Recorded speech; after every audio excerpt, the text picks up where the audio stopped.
নিম্ন আয়ের মানুষের সামাজিক নিরাপত্তা নিশ্চিতে রাষ্ট্রীয় ক্ষমতায় আসার পরই নানা পদক্ষেপ নেয় বর্তমান সরকার। এর আওতায় কৃষকদের জীবনমান উন্নয়নে কৃষক কার্ড বিতরণ শুরু হয় বছরের শুরুর দিকেই।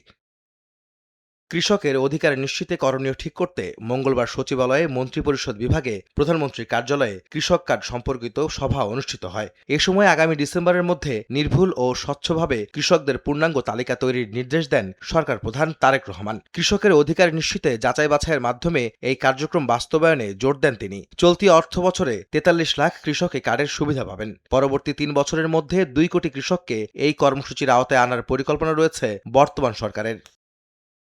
এদিন দুপুরে সচিবালয়ে প্রধানমন্ত্রীর কার্যালয়ে পানি ব্যবস্থাপনা নিয়ে বিশেষজ্ঞদের সঙ্গে মতবিনিময় করেছেন সরকার প্রধান তারেক রহমান। এ সময় পরিবেশ, পানি ও প্রকৌশল খাতের বিশেষজ্ঞ এবং এ সংক্রান্ত কয়েকটি প্রতিষ্ঠানের প্রতিনিধিরা সভায় অংশ নেন। বিশেষজ্ঞরা দীর্ঘ ও মধ্যমেয়াদী পরিকল্পনা, আধুনিক প্রযুক্তির ব্যবহার, বিভিন্ন সংস্থার মধ্যে সমন্বয় বৃদ্ধি এবং জলবায়ু পরিবর্তনের প্রভাব বিবেচনায় রেখে কার্যকর পদক্ষেপ নেওয়ার সুপারিশ করেন। প্রধানমন্ত্রী তারেক রহমানও দেশের টেকসই উন্নয়ন, পরিবেশ সুরক্ষা এবং নাগরিকদের জন্য নিরাপদ ও কার্যকর পানি ব্যবস্থাপনা নিশ্চিত করতে সহযোগিতার আশ্বাস দেন।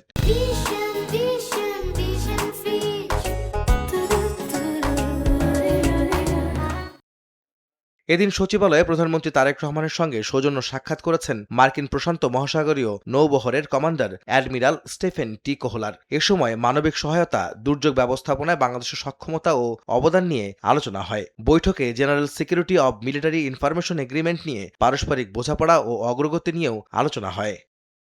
আহমেদ সালেহীন, সময় সংবাদ, ঢাকা।